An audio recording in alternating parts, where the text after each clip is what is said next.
Indie Podcast. I'm your host, Super Joe Pardo, and this week I have a great topic for you podcasters out there, all about smart speakers and you. Well, you being specifically your podcast. So we have a couple of questions here that I'm going to run through, and I have a big announcement to make that I talked about in the Indie podcast group. And I'll get to all that before I introduce my guest to my left. If you aren't in the group, join us at indiepodcon.com/group. We're almost at 700 members. We 2 months ago, we were at 420 for the longest time. And just 2 months later, a little over two months later, we are sitting at just shy of 700 members. It is incredible. Every single day, there's more and more interaction growing. There's more and more connection and bonding going. Questions being asked. The hive, if you will, the mind hive that's going on here in the group is going very strong. And I am so excited to have so many great people coming in, asking questions, and helping each other out.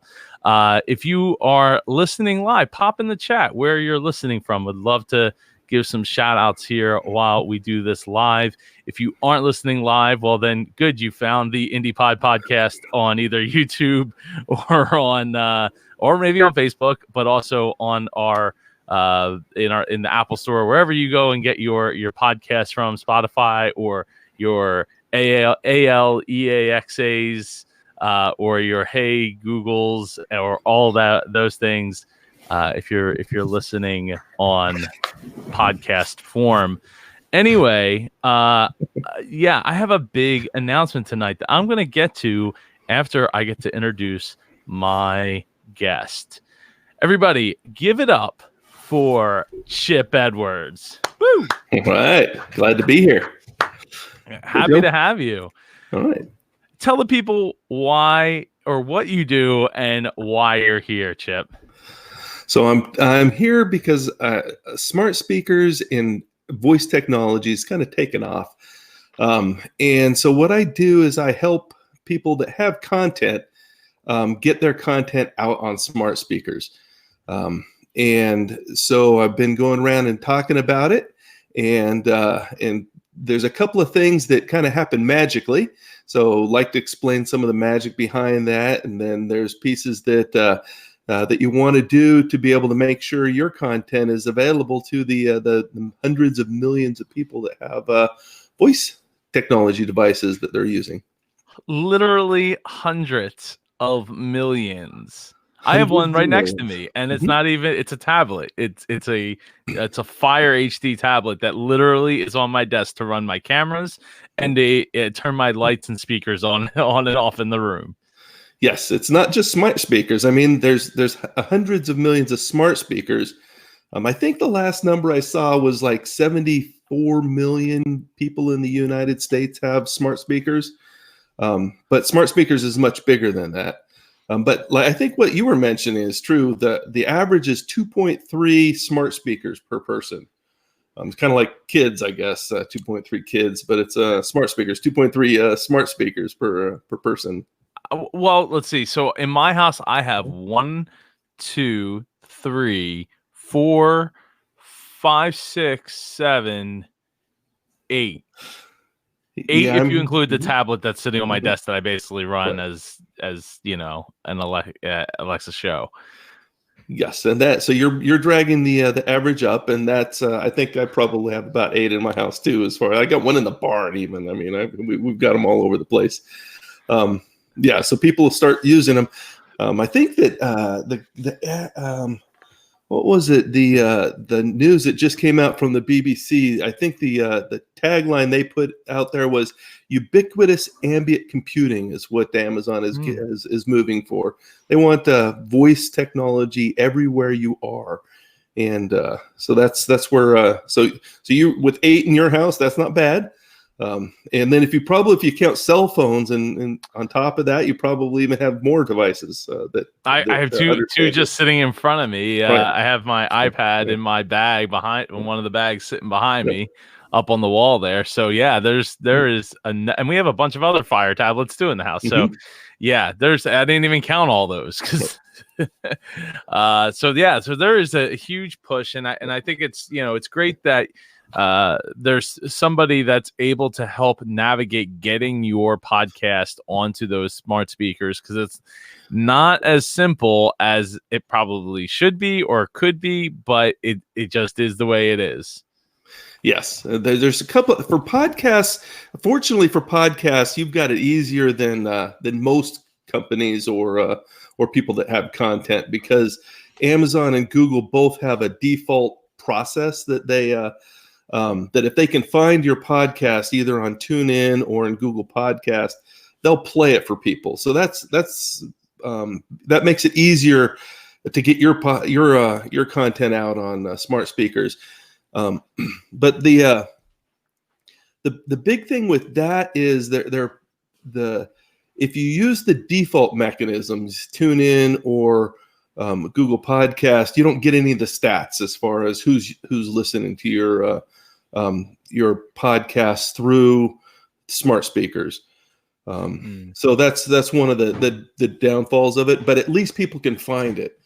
I think the statistics, though, were of the people that have smart speakers, like 46% of them have tried to listen to podcasts, and but only like 26% have been successful at it, which means that there's a lot of podcasts that people want to listen to that they haven't been able to find. And so getting your podcast out on TuneIn or Google Podcasts is like a bare minimum. You've got to do that to be able to make sure your content is available, or at least the latest episode of your content is available.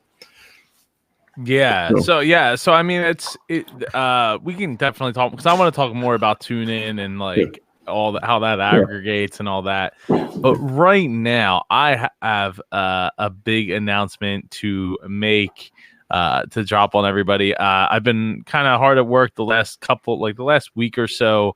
A lot of people, Chip, and I imagine yourself included, because I think you've complimented as well. Have complimented the swag that we put together each year for what was MapCon, now ICON, the Independent Podcast Conference. And I have resisted, for whatever reason, to make podcasting apparel and swag available to the masses. So what I have done the last couple of weeks is I put together a store for Indie PodCon.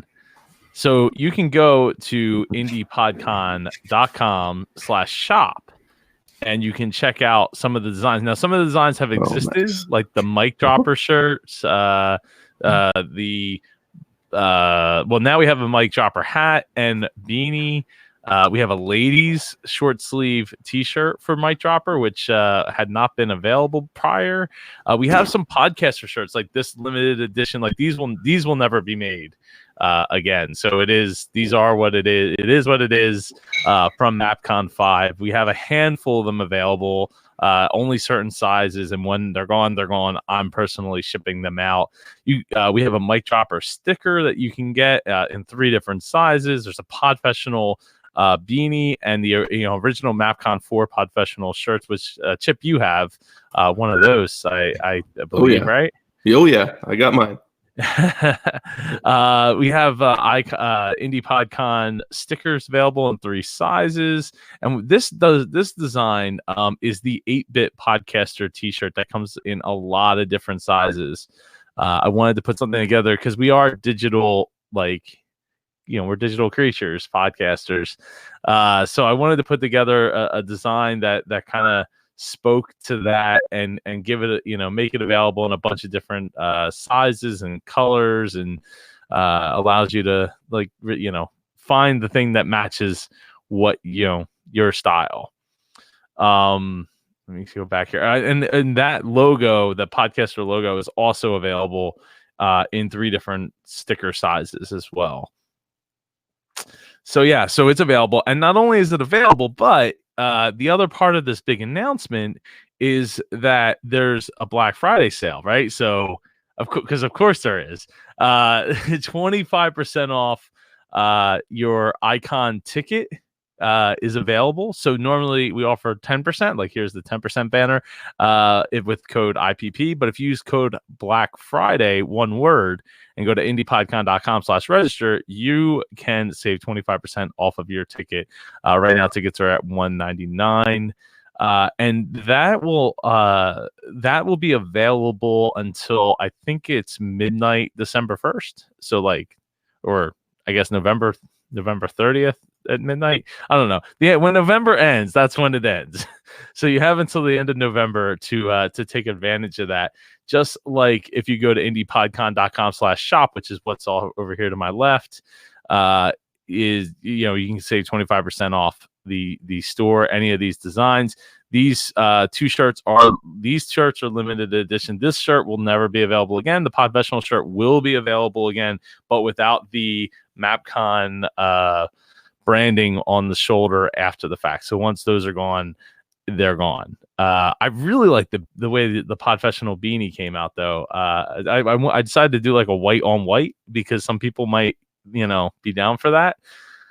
But you can also get it in darker colors, red, and all that. So I really wanted to put together a nice baseline of products for people to check out and to add to their collection, and aren't necessarily too indie podcon branded, but I'm working on some more designs and I'm looking forward to getting them out. So yeah, so indiepodcon.com/shop. Use Black Friday as a promo code to save 25%. It's like basically like getting free shipping. I think it's like, but it's off your whole order. So depending on what you order, you're getting 25% off the whole thing. I think the shipping is $4.99 flat rate no matter what you buy. So if you buy 2 items, you're over the free shipping threshold. Speaking of all that, with the Black Friday sale, if you haven't heard, Icon 6 is coming. IndiePodCon 6 is coming back to Swedesboro. If you haven't heard that yet, I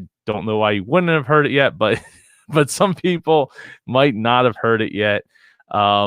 We had a meetup. So here's the other thing. So we had a meetup on Sunday. We had it in Center City, Philadelphia, and we had like a little over 10 people show up. Shout out to all the people that came. I'm not going to name names because I'm going to end up forgetting somebody, but thank you for all the people that showed up. Thank you to Matthew Passy for speaking. If you didn't hear his talk from MapCon 5, What's Hurting Your Podcast, you can actually go and listen to it on the IndiePod podcast. It was the last episode on this show. If you go to indiepodcon.com/listen, or if you go to our brand new ultimate guide, How to Start a Podcast, ultimate guide, and I don't know where it is. I think it's pretty far down though. Yeah, it's pretty far. It's like 3/4 of the way down. You can actually watch his talk from there. So like there's me, and then bam, there's Matthew Passy. This place is really cool, Chip. Like it was at the Jewish Art Center in like just outside of Center City.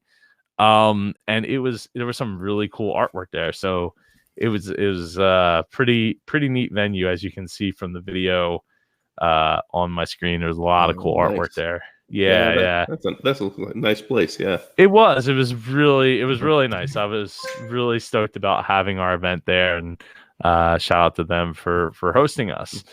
So that, I think that covers all the things I have to announce at the moment. Yeah, if you want to get to the How to Start a Podcast Ultimate Guide, go to indiepodcon.com/SAP, and you can get yourself like 7,600 plus words of podcasting goodness and how to get it started. And if you have a friend or somebody who's looking to start a podcast, like send them there.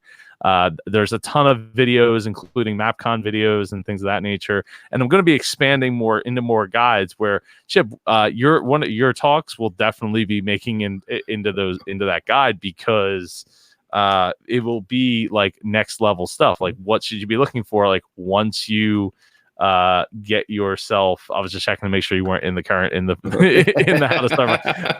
how to start a podcast guide. But yeah, it's one of those things where it's like once you take one, what's the next step, right? How do I get myself in front of even more ears to take that next step? So that's a mouthful. So Chip, yes, let's talk about how to so TuneIn is the de facto for podcasting, right? As far as smart speakers, right or wrong? So if you, for all the Amazon Alexa devices, that's the default. So if you get yourself on TuneIn, Amazon will look in TuneIn to be able to find your podcast, the default way of doing it. For Google, they look at Google Podcasts. So that's why you have to have yourselves on both of those platforms.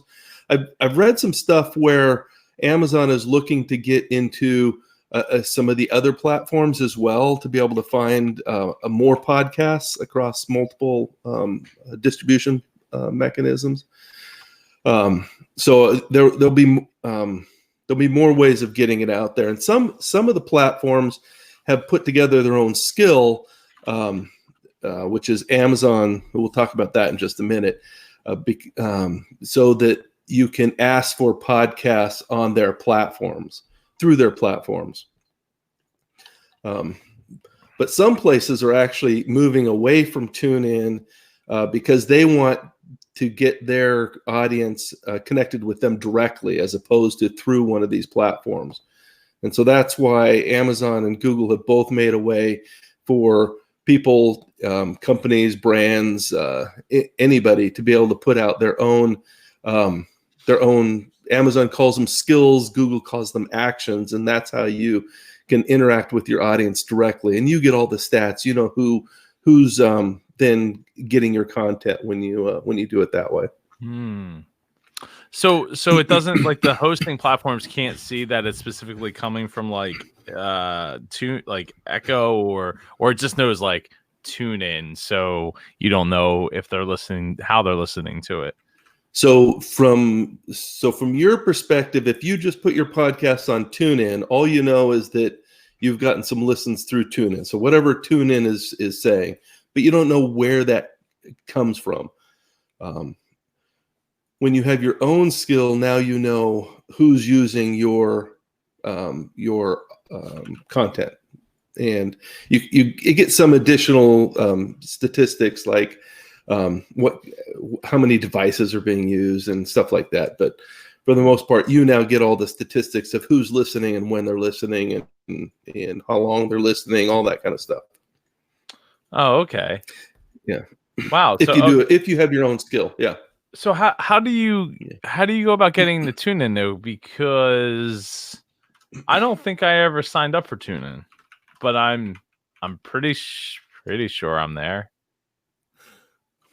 So if you didn't, now the answer, I'm not positive on the answer to that. I think that there are some platforms when you sign up for them, they distribute you through a number of different mechanisms, and TuneIn is likely one of them. So I'm not sure if you didn't, and maybe you're not actually out there. I'm checking right now. You're checking right now. Yeah, because I don't know. Maybe I'm not. But I thought I'm pretty sure I was. But you know what? Yeah. I'm not. You know what? I might not actually be on there. Oh, so maybe you're one of those people that people are asking you for your content on Alexa and they can't find it. Like I typed in Super Joe Pardo, and there's plenty of podcasts I've been on that are on there. But I don't think I am, unless let me see if it's on my old name because maybe it hasn't updated. But it's certainly looking like I am. Wow. All right, I need to take my own start a podcast how to, and because I actually have that here, how to submit to TuneIn. Okay. Boy, is my face red. You know what? That's part of the being honest and open that person that I am. That's right. To admit when I'm wrong. No, but I could have swore I was on there. I really, really could have swore I was on there. podcast. Yeah, well, maybe not. I don't know. So that's the default way of getting your content, your podcast out there. I mean, you just submit it on TuneIn, and they give them your RSS feed, and then you'll be out there. Yeah, I'm gonna have to do this because apparently I haven't. I don't know what I was thinking. Yeah. So when it comes to having like your own keyword, what's like, so I think I found this part fascinating about your talk. So for anyone that didn't hear it, like, you own the keyword no matter if it doesn't make sense. And that's, it's a pun because the example that you gave. Now go and explain that a little bit. Okay, so I started to talk about the idea of you can put your podcast out on TuneIn, and that will make it so that Amazon Alexa devices can find your podcast. They'll find the latest episode of your podcast, and that's what they'll play. Somebody asks for it again tomorrow, they're going to play the latest episode of your podcast because that's what's available through TuneIn. But people are moving away from using Amazon and Google's default process to build their own process. And so Amazon and Google both allow you to be able to put your own, Google calls them actions, Amazon calls them skills. And that's, let me back up. So you have a podcast, but you likely have a website as well. And your website, to be able to get to your website, you have a domain name. And that's how people can access all of the content that you want to provide on your website visually. They go to your domain name, and that takes them to your website, and they can see all your content. In the audio world, in voice devices, smart speakers, phones, stuff like that, when you speak to these devices, what they use is what is called an invocation name. It's the same thing as a domain name in the verbal world. It's called an invocation name. And an invocation name is tied to one of those voice apps. So you have an Amazon skill or a Google action. Those are similar to a website, a verbal website. And how you get to that verbal website is through an invocation name. So when you submit your skill or your action out there, you say, hey, here's the invocation name, that when somebody says this invocation name, I want them to use this skill to be able to figure out what content needs to be provided. So a lot of places like BBC and a lot of places are building their own skills or actions using their invocation name, BBC, or you could do Super Joe Pardo, or Indie Podcast, whatever. Indie Podcast. Yeah. Indie Podcast. Yeah, exactly. Yeah. So that name or that brand name then is how you would get to your content on the in the verbal space. When you do that, you now get all of the stats of who's using your content and how long they're listening and all that kind of stuff, because they're going through your skill or your action. I call them voice apps because each of these vendors uses a different word. So, but the thing is the person who owns the term, like, is the first person that gets it, right? It doesn't matter that there's CENTS versus SENSE. They're both sense, and you both say them the same way, sense. Exactly. So the first person to put a Google action out there with an invocation name of Indie Podcast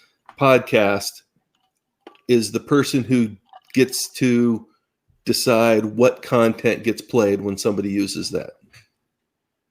I was talking to Dave Jackson, or the Dave Jackson. Jackson, that's right. after DC Podfest, and he didn't. I don't think he realized how intricate this whole thing is, and how much it harkens back to the days of like AOL keywords and buying into that space. But I think that there's definitely a lot of value, but the thing was there's really nothing to stop people from squatting those keywords. There's so the answer to that is no. How do I answer that question? So You're welcome. Good. That's a good question. And the answer is that in Google's world, they whoever puts that voice app out there will own that keyword, with a couple of exceptions. And Google has made it so that if you've done your Google My Business and you have that out there, they are protecting some keywords, making sure that you have some relationship to that name. Now, there's ways around it, and so it really is the first person that wants that name can get it. It might just take them a couple of steps to do it. So anybody, if you've got a brand that you want to protect, getting that action out there before somebody else does is actually pretty critical. Yeah. On Amazon side, Amazon Skills, they went the other way. You can have multiple skills with the same invocation name, so that they have a little bit of a confusion on their side, because now when somebody says, start, the Indie Pod Fest, or if there's multiple of them out there, now Amazon gets confused as to which one to play. But on Google side, there's only one. And so there's no confusion on that side. Yeah. So, yep. And there'll be a rush. There'll be a rush on these pretty soon. As far as when people start figuring this out, there's going to be a more of a rush to be able to get your stuff out there. If you have any competition or there's a name that you want, you're going to want to make sure you get yours out there first. Yeah. So, I mean, how much does something like this cost to get, to go through the process of securing that name, like one name versus like say, oh, well, I got 20 different, like we go down the rabbit hole of right. domain names that we want to register. And before you know it, we're, $150 a year in domain names that we are just forwarding to one domain. So, and you can do that. And we've done that a couple of times because we've got a couple of clients that have multiple ways that people refer to their brand, but they want the same content played. And so in that case, we put out somewhere, we've put a couple of different skills out there, actions out there that do go to the same content, because that's how their audience understands. They understand their brand in a couple of different ways. But what we do is we charge $300 to be able to build the skill and the action. So we put it in both sides, and then it's $18 a month to be able to maintain them is what we do. And that's what we do. We build those skills and actions. We tie it to your content. For podcasters, we tie it to your podcast. So it'll play not just your latest podcast, but it'll play all of your podcasts. For bloggers, we tie it to their blog, and we've got different ways of tying it into your content. But for podcasters, it's easy. Now, is that the same as flash briefings? It's similar to a flash briefing. The difference with a flash briefing is that it's really important to have really short content for flash briefings. So if your content is more than 30 to 90 seconds is like the sweet spot. If it's any more than that, you've got to have really interesting content. But if you go over 2 minutes, you really risk people excluding you from their morning briefing. Lots of people will use that as teasers to be able to get them tied into their other content, so their long form content. So they'll put out both. They'll have a short form content, and then mention that, hey, you can get the long version of this later. And then you can do that a couple of different ways on the flash briefing. Some people they put something new out every day. Other people will put out, here's 100 pieces of content, and just rotate through the same content. Yeah, who called it flash briefing? Because to me, it's such a hard thing it doesn't roll off the tongue. Yeah, it's Amazon's way of doing it. Google's got a different way of doing it, but Amazon has actually been successful in being able to set up their flash briefing or their morning briefing. And it ties into when you say good morning or give me my morning news, or my daily news or my flash briefing. It will trigger on all of those different phrases and knows to go down that list of content that you've set up for your smart speaker. Have you done that on yours? Do you run through a flash briefing on yours? I don't. I mean, with 2 kids, it's hard to get quiet enough to actually listen to anything like that. Yeah, I think I've tried it once or twice because like Danielle Daly has one, and which you helped her set up. I did not help her. I've talked to her a couple of different times. Yeah, and I know she's got. And who else? Jeff Stoner has one through the My Mickey Vacation. He has a flash briefing as well. I haven't heard. I had to talk to them and see what what kind of penetration they've had with like people doing it and like listening to it on a regular basis. Again, the word flash briefing just has never sat right with me because I feel like I'm stumbling over my lips to say flash briefing. I don't know. Yeah. How about morning news? Because I think that works as well. So hey Alexa, give me my morning news or my morning briefing. I think that works just as well. And I guess I set that up in like what I want in the ALEXA app. Yes, that's where you set up what you want to hear when you trigger it. And there's a number of different ways that you can say that will trigger that list of items. I set mine up originally with I think a couple of Bloomberg News, and there was a couple of different news items that I wanted, and weather and stuff like that would go through. But I don't use it. I mean, I should, but I don't.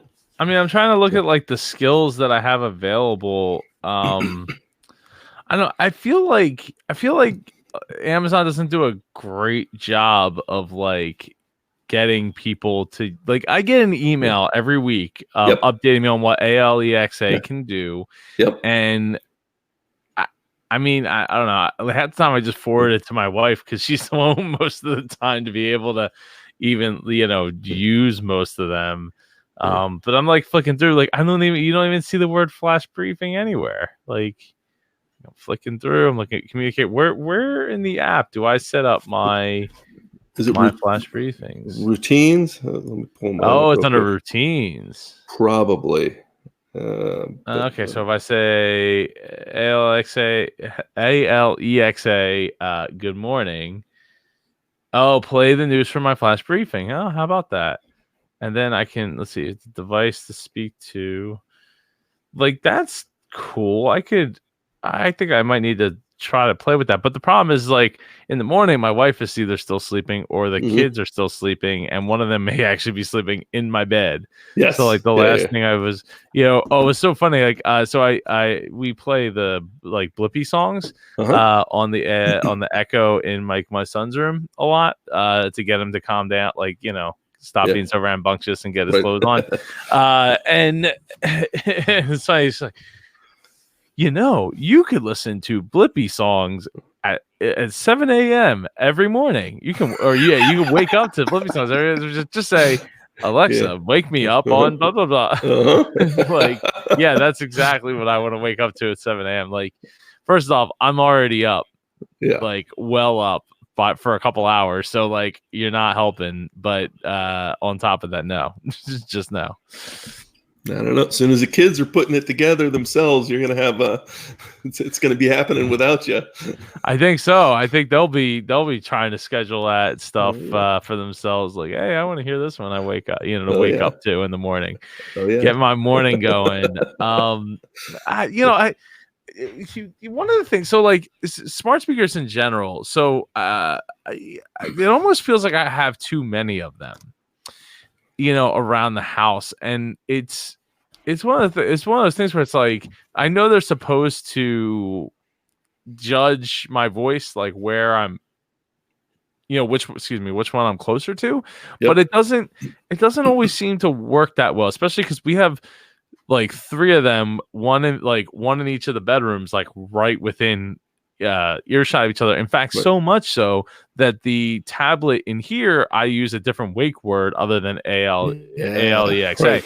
I use AMAZON, which surprisingly comes up in conversation an awful lot because it calls itself up a tremendous amount of the time. It's very annoying, actually. Yeah. And with the tablet, I can't change. I think there's only like 2 words you can use, which is ALEXA, Right. AMAZON, or I think computer. But like I use compute, like I say that a lot. So like I don't want that to be it either. Yeah. It's very frustrating. Yes. Yeah. So I wish I could say, "Hey, Echo," or make up my own.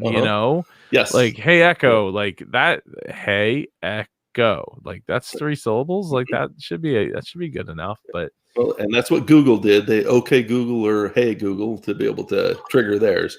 Oops, my phone just took off. Until it stopped. Yeah, before you know it, it's like Googling or it's Amazoning like things that you're there I go. I said it again. Now it's listening. Right. Yeah, we always refer to her as Madam A. So Madam A. Madam A, yes.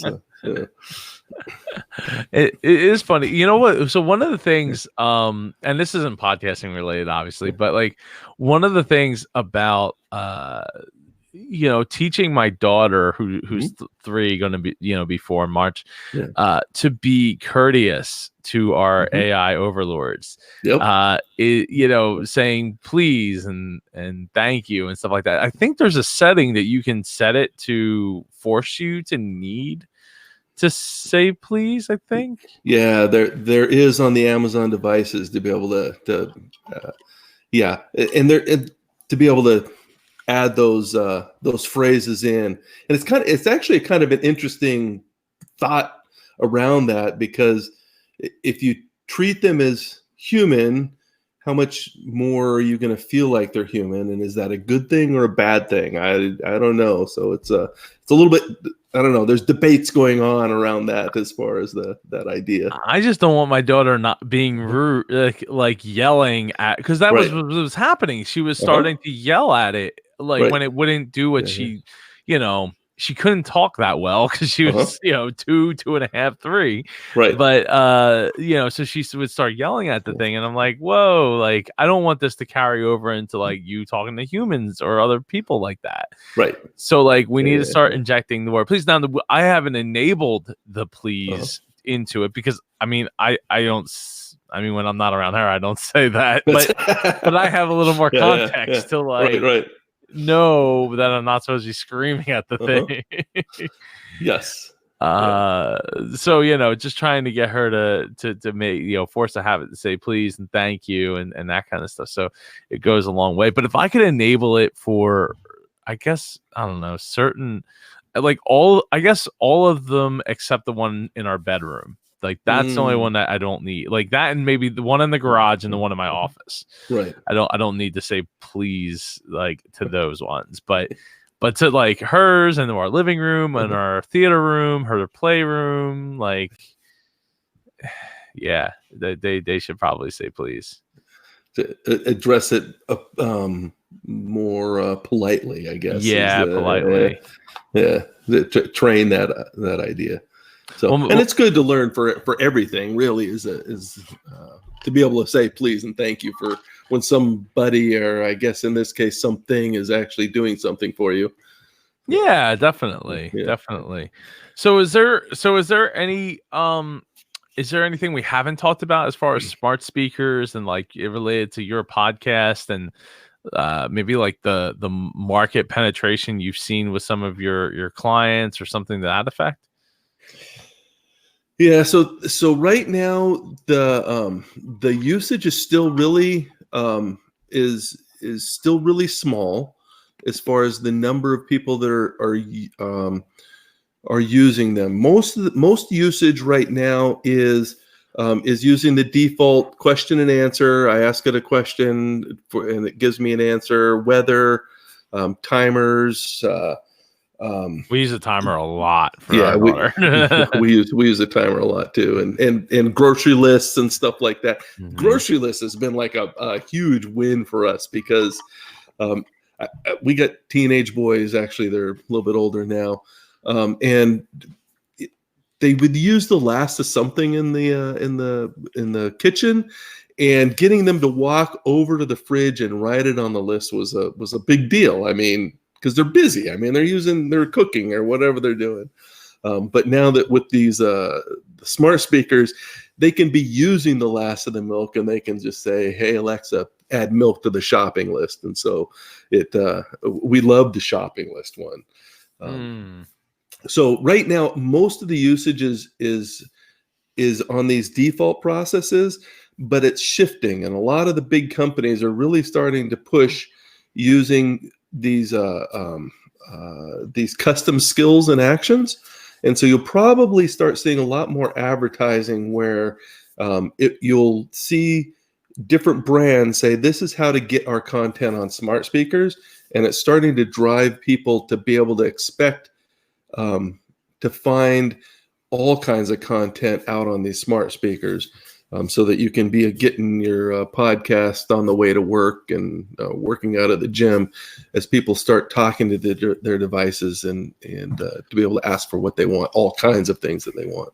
Well, yeah, and I mean having it baked into like glasses, a ring, like Yes. those Yeah. are things that I could see growing that market, that ambiguous market. I mean, do we people feeling like, oh, well, I don't just need ALEXA like while I'm at my house, I need it like all the time, and like opening my phone up, unlocking my phone, opening an app just to get it because Siri is not that great. It's just not a thing that like most people are going to do. So it really comes down to like these other devices that people are going to find like, oh wow, well it works so much better, and it's almost kind of like I applaud like Amazon, I almost said it again. Amazon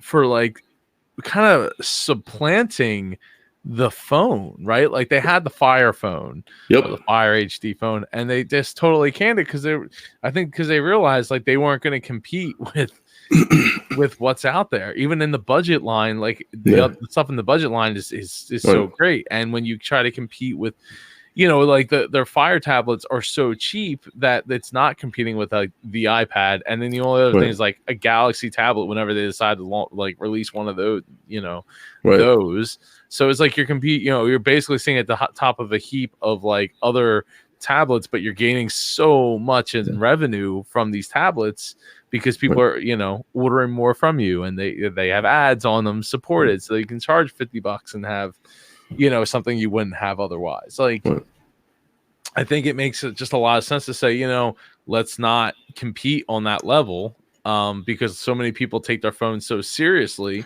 versus the tablet in most cases. And let's just go straight to like putting it on your ring, on your finger, or putting it in your glasses, or putting it in a necklace, or putting it, in a bracelet. Like that kind of stuff I think makes a lot of sense. Yeah, Amazon's going to this wearable, because Google and Apple have the cell phone market pretty much locked up. Yep. So I was wondering, how is Amazon going to be able to compete with Google having so many Android devices out there? And by going to the wearable market, where they now you put your earbuds in, and now they have Alexa tied into them, or on the glasses, they've got it on your glasses or your ring or wherever. Now, all of a sudden, they don't have to have cell phones. You can get these voice devices everywhere you're at. The next thing they're working on, though, is location. So how can they, when you say, when you're talking about something, knowing where you're at will make it so that they can provide better answers. And so you'll be able to ask stuff anywhere, but now getting that location tied into what you're doing will make it so that you'll get better answers. No, that's awesome. I think it really is just the beginning of this whole thing. Like, even though it's now ALEAXA has existed for, I don't know, since what, 2016 or 2015? Yeah, 4 years now, I think. Yeah, but like how far it's come. Now it still does dumb things. Like my wife is like, "Hey, play what sound does a monkey make?" And you hear the sounds of the monkey, and then you say, like, "What sound does a cow make?" Here, moo. You're like, "What sound does an elephant make?" An elephant can be found in Africa, and blah, blah, blah, blah, blah. Like, nobody asked for that. Like, we just wanted to hear the noise that an elephant makes. That's it. Like, you overthought that one. Right. But being able to go and give like real answers, thoughtful answers, I think is, it makes you wonder, like IBM's Watson has been a thing for like a long time now, right? Like when like IBM's Watson was competing on Jeopardy, like probably almost 10 years ago. Yeah. Right. I think it was like 2000. Might have been more than 10. Well, here's one that says 2011 it was competing. So at that point it was already pretty like well developed if it was competing on Jeopardy. But like, here we are all these years later, it's like we still don't have access to Watson. And it's like, how much better would that be to know, like, if I asked for something, it could compile everything that's already available and like give me the like a compiled answer versus like, here's the Wikipedia article says blah blah blah blah blah blah blah blah blah blah. Like, speak to me in human, speak to me as if you read it and then digested it and then go. Right. Yeah. And Google is actually really doing some amazing work in that space, where they're you can see it actually when you do a search out on the internet using the Google search. A lot of times, and you'll see it more and more, where you'll see that top answer that comes up is being replaced with what's called a featured snippet.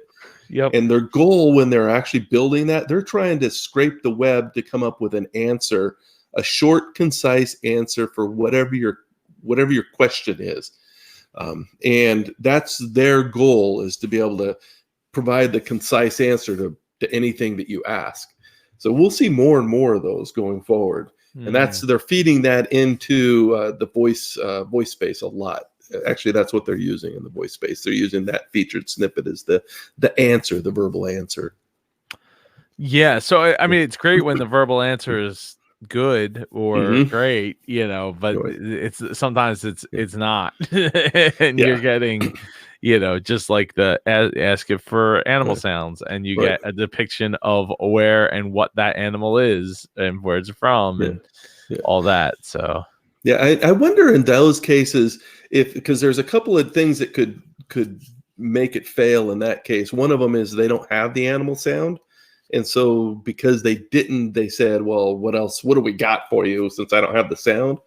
And the other is turning words into intentions is a complicated thing. And so sometimes when they hear things and they figure out, okay, what did you mean by this? They get it wrong.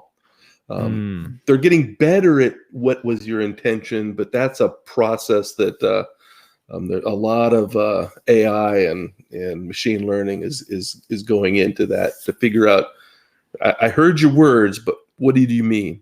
I mean, we have trouble with that even when we're talking with each other. It's like, that's true. I heard your word and I assume something, and when we're having computers do this, it's a complicated problem. Computers do it. Got a shiver there.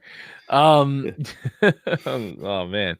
No, and I hopefully it'll get better, but I don't know, because like I said, people don't really know. It's also really, it's also really annoying. While we're on the topic of annoyances with smart speakers, when you're when it doesn't necessarily hear you right, and it's like the volume is set loud. So like we have this thing where it says, we have the skill like start brown noise. So it Mhm. starts like the like a white noise, but brown noise is like but it's like a lower tone. Uh-huh. And the idea is that it's not as like tinny Right. up Okay. top. So it just yeah. So anyway, half the time, 3/4 of the time, it gets it right. It just Uh-huh. starts up, and then like Uh, 1/4 of the time it says, "Welcome to your smart sounds," blah blah blah. And I'm just like, stop, like, because the volume is set to like 7 or 8, and it's just talking super loud. wow. And Yep. Yeah, yeah. we're trying not to wake the kids up, right? We just Right, wanted right. it to like Uh-huh. like come up like nice and soft, and instead it's like this harsh, like, and you're like stop, and it just doesn't even want to hear you because it's talking so loud because the volume is Yes. way louder than I would want it to be. I Uh-huh. wish that I think that's something that they could probably work on, is like intelligent volume. Like, when does it make sense? Like, you have the microphones, so you Yep. know what the ambient sound is. Yep. You know how loud my voice was when I made the command, so I'm Uh-huh. not talking over anything because you can hear the room Right. silent. Like, Right. it doesn't necessarily need to be louder, unless, like, I guess I don't know, like, what, like, Yeah. it should intelligently know, like, kind of like how cars have dynamic sound, Mhm. right? Like, the louder it gets, the road noise gets and all, Right. the louder your volume will rise Yes. Yeah. progressively. And a shift back feature. Just because yesterday afternoon I was playing music at level 7 doesn't mean that when I'm getting up this morning That I you're the wanted same it. person at 7 a.m. Exactly. So, that kind of stuff. Exactly. Well, the car does the same thing, right? Like, I'm not the same person I was at 5:45 last night or 10 o'clock last night. Exactly. That's 7 right. a.m. Like, just take it easy on me. People might be Yeah. sleeping. Let's be like me, Yeah. like, Right. And might even if not I'm pull not you weak. exactly, I don't want to be talking that loud in the morning. That's right. We want it Yeah, exactly. gentle. And then you're like yelling at the thing, like, Right. stop, like, just stop. Yeah. Like, you're gonna wake my daughter up who's sitting like 2 feet away from you when there was nothing else going on in the oh my god. Yeah. Yeah. So I don't know what that is. You know what I need? I need to find a new white noise, brown noise Yeah. skill. That's what I need to do. I've just been kind of lazy to do it because we just know, like, you just say, hey, start brown noise, and it comes right on. Uh-huh. Do you have speaking of all that, have you upgraded your lighting in your house to take advantage of it? So I not currently. I have played with those different lights and stuff like that. Back when I was building an innovation room at one of my previous employers, I set up the lights to hook up to the stock market. So when different stocks were up or down, the lights would turn green or red. If it was down, it would turn red, and stuff like, just to be able to say, yeah, we can connect different things up with um, you know, IoT devices can talk to you can get information from them, and you can actually give information back to them. So there's a lot of stuff with IoT devices that is gonna happen in the future. I mean, even you're buying fridges now. They've got all that smart stuff inside of them, and washing machines. One of the latest I don't have yet, but I think would be really cool is a sink, the faucet. And I saw an adapter for our faucet we could get where you can ask for, I want 2 cups of water and that kind of stuff, and it would measure it out for you. So I don't have to. I just put the pan under there saying, "Hey, I want 2 cups of water," as opposed to. My wife was telling me about that, Yep, actually, yep. and I was like, "Yeah, I'm sure that's way more expensive than I'm willing to spend." I mean, I know, like, I guess if I was into the cooking thing, then I probably would be more interested, but I'm sure it's not cheap to have that ability. Most of the IoT devices are pretty pricey right now. Yeah. But I don't know. It's some coolness factor that you get when you do that kind of stuff. But yeah, I have not invested in them. Yeah, I mean, I have Hue lights all over the house, and it's been pretty pricey. Even I don't have like the multicolored ones. Like, I just got the white, Right. white bulbs everywhere. But I could see getting a couple of the not white bulbs so that like as my kids get a little bit older and want to like, oh, let's have a party, like, but Party then I time. look at the price and I'm like, especially like our theater room has it has like 8 hi-hats in it, right? So Yep. and they're the is it RE40s or something like that, or R40s? So like those bulbs, I mean, if they didn't offer, I don't even think they offered white bulbs until like right before I decided to get them, because I was just using regular white bulbs.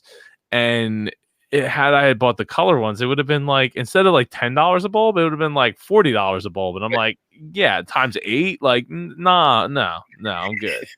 Like, it's the room that I would like to have it in, Right. but not at that price. If it was like $5 more, okay, like I'm already going to spend 10. What's in our 5 and our $40? Yeah, Right. but we'll use it. It'll be fun. We can do like different colors, and it's a room that I would do that in, but not for like 4 times the price. Yeah. And that probably brings up a good point. Is a lot of the stuff right now really is convenience or fun. But I think as Amazon and Google are investing so much money in this. I mean, they got Amazon a year ago, they had 10,000 employees working on their voice technology. So they're betting that this is the way that we're going to be interacting with computers in the future, is through voice. But we're still waiting for those couple of big items that it's like, I can't live without this. And once we start seeing those things, then I think you're going to see adoption and usage actually skyrocket once those killer apps start coming out. So that's what we're waiting for. Yeah, I mean, the closest things I would say is, having the lights is nice when it works. When it actually works, because sometimes like it does, like, oh, I can't see the Hue bridge. I'm like, it's connected via Ethernet. Like, I don't know why you wouldn't be able to see it. If you're talking to me, that means you have internet connection. That means you can get to the network. That means you can turn the lights on, please, or turn the lights off. More importantly, please. Right, But please. Yeah, please. It's like hard. This is a hard please. So I think that there's, music is a big one, right? Being able to just add a whim, because like before that is like I had an iTunes server like with all my music on it, and you could like stream it to AirPlay, but that means that like the person needed to have like the iTunes app on their phone and then stream it. And like I knew how to do that. I could do that, but would I expect my wife to be able to do it? She could, but the likeliness, because of the likeliness of that happening is super slim, like super, super slim. So like for her to just be able to say blah, blah, blah, blah, blah, like turn on that song and it starts playing, like that's pretty compelling to me. Yeah. And I mean to her, because she uses it. And that type of stuff is where it makes where instead of having to figure out how to make a computer do what you want it to do, they're moving that into the computer. They're saying the computer should figure that out. But that's that intention problem that we were talking about a little while ago, is how do you figure out what the intention is? And that's where they're spending a lot of time trying to figure out, how do we give you the right thing to your ask? Well, I think the easy way to fix that is, and they've already kind of done it with just like use the Amazon show. There goes again. Amazon, never mind. The Amazon, stop. Madam A. Never mind. Yeah.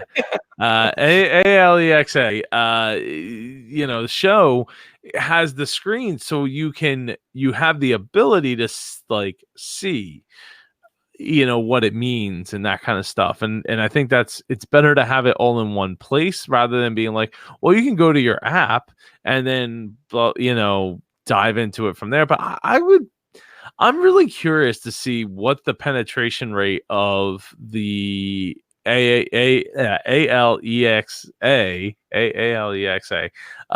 app is. Like, how many people actually have it, are using it on a regular basis? Like, I tend to think it's probably not very high.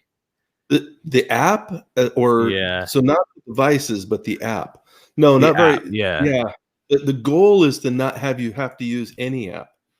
So they Right. don't want you. So that's only But like, how because do they I go about setting up my is there a way to do to set up my routines, set up my house, like my lights, like how do I do that stuff right. from just telling it like, hey, find new lights. Okay, this is the light that I'm talking about, and now I need to like categorize it into a group so that when I say turn on hallway, it knows which bulbs to turn on. Right. Or when I So, say turn on dinner, it knows that in my theater room, it's going to turn off all the front lights except for the two lights right above our chair and dim them to like 5% each. So you just have enough to literally eat your dinner while you watch a movie. right. That kind of stuff. Right. So the answer is they could set up all of that verbally so that you could do it verbally, but it's not there yet.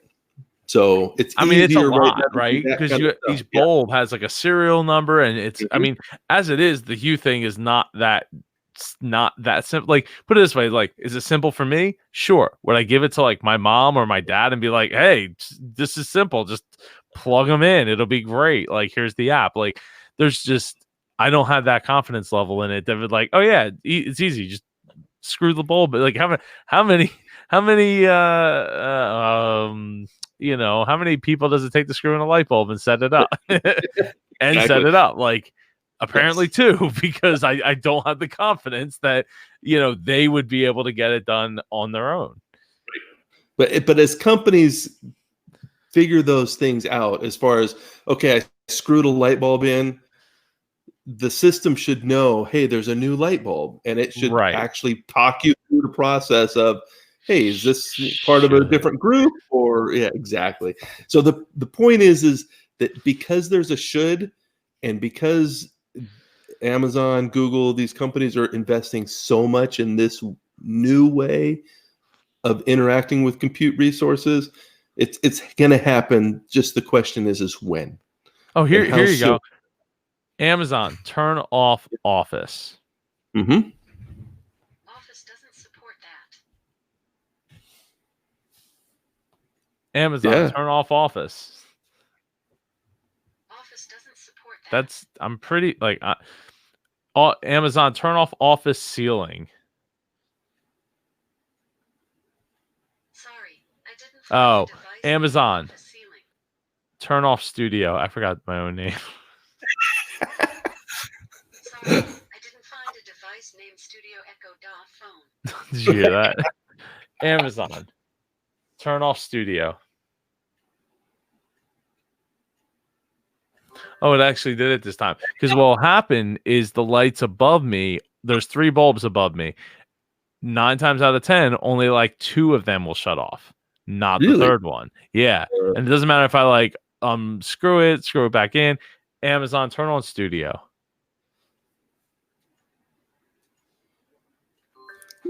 It's working like a charm. Oh shoot. Oh man, that's not good. Amazon, turn off speakers. Yeah, it's working like a charm. Oh, all right. Okay, now the speakers are off. Oh man. Well, it looks like my daughter didn't wake up. That's good news. Anyway, I think we need to wrap this episode up. Oh, this is fun. Oh, I'm glad you're having fun with this. I am as well.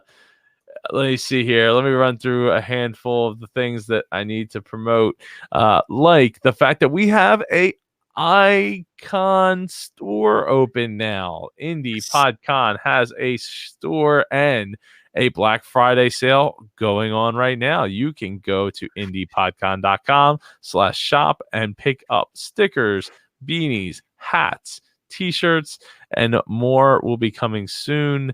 There's a couple of classic designs, including the MapCon 5 shirt that I'm wearing currently, where it says podcaster with the 5 for the S, and in the O it says do AC. There's a very limited edition shirt. There's only so many of those available, and those ship right from me, not from our printer, as well as the Podfessional shirts with the MapCon on the tag. Now that MapCon is no more, there will not be any more MapCon shirts coming out after this. So if you're interested in picking up MapCon Ford's Podfessional shirt, you should do it. Get yourself a beanie while it's still cold outside. Get yourself a sticker and the brand new podcaster, the 8-bit podcaster t-shirt or sticker that is available in a lot of different colors. I like the way it came out. Reminds me of like Nintendo days, and I can't wait to get myself one of those shirts. They're all high quality shirts, all high quality stuff. That's why the prices aren't necessarily the cheapest, but I promise you the quality of the shirts are high and you will enjoy the shirts. We also have a female mic dropper shirt, which was previously not available. So I'm also looking for some ideas. If there's like a specific design or specific type of shirt or apparel or something like that you're looking for, let me know, and we'll see if I can get something put together for you and get it up on the site. So more is coming soon. If you haven't bought your ticket for Indie PodCon yet, you absolutely should. It's September 24th to the 26th, 2020. Go to indiepodcon.com/register and use promo code Black Friday to save 25% off of your ticket. It's the cheapest you will be able to get the tickets for I almost said MAFCON for Icon. And you can also use promo code Black Friday in the shop, indiepodcon.com/shop. If you haven't checked out the vlog from MapCon 5, you should go to check that out, indiepodcon.com/vlog. Chip, have you gotten a chance to check it out yet? I've checked it out. Yes. It's good. Awesome. Did you enjoy it? Thank you. Yeah, I enjoyed putting it together. Something else I enjoyed putting together was the How to Start Your Podcast. Brand new ultimate guide is available right now. If you or someone you know wants to start a podcast, go to indiepodcon.com/SAP. There is a 7,600 plus word ultimate guide there with like 20 YouTube videos, hours and hours and hours of content in there. It's even good if you want to get a refresher on like figuring out your why start a podcast, why you started a podcast, and what you want to do with that podcast. If you want to sponsor an episode of the Indie Pod podcast, go to indiepodcon.com/partners and check out our media kit. You can you can sponsor this, you can sponsor the conference. And let's make some magic. So if you go to the last page on there, we talk about how we can make you have an idea, we'll make that idea come to life.